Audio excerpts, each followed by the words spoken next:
The Roman Empire, spanning over centuries, was not just a political giant but a melting pot of cultures, traditions and practices. Among these was the use of various substances for more than just medicinal purposes. Recreational drug use, though not often highlighted in mainstream history, played a notable role in Roman daily life.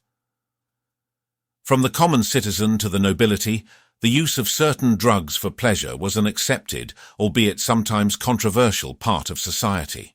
In Rome, wine was more than just a drink. It was a central part of social life and cultural identity. Diluting wine with water was customary, a practice seen as a mark of civilization and restraint.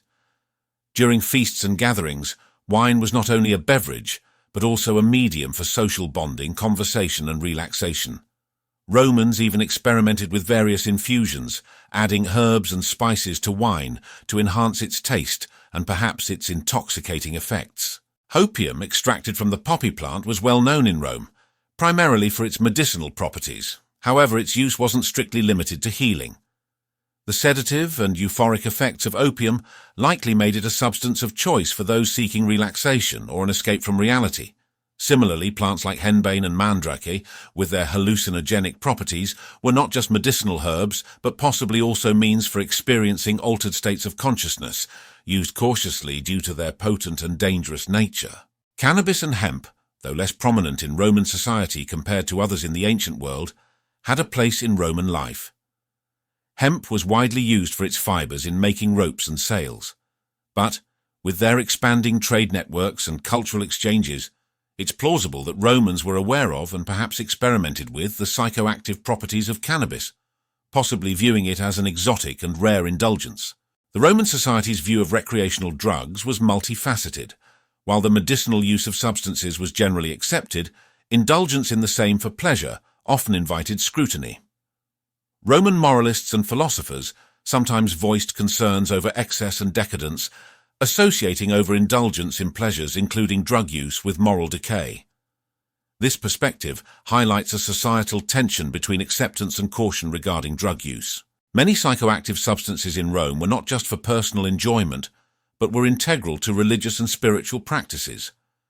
These substances were often consumed during religious festivals and ceremonies, believed to facilitate communion with the divine or to enhance spiritual experiences. This ritualistic use underscores the sacred dimension attributed to these drugs in the ancient world. Interestingly, the Roman legal system did not impose stringent regulations on the use of drugs. Their approach was largely pragmatic, focusing on understanding the benefits and potential harms of substances, rather than outright prohibition. This reflects a more tolerant and responsibility-oriented attitude towards drug use, contrasting sharply with modern drug policies. In ancient Rome, the line between recreational and medicinal use of drugs was often blurred. Physicians like Galen documented the effects of various plants, acknowledging their potential for both healing and recreational enjoyment. This dual use highlights the Romans' sophisticated understanding of the multifaceted nature of these substances, recognizing that what can heal can also provide pleasure. Thanks for watching. If you enjoyed this journey into the past, don't forget to like, share and subscribe for more fascinating historical explorations. See you next time.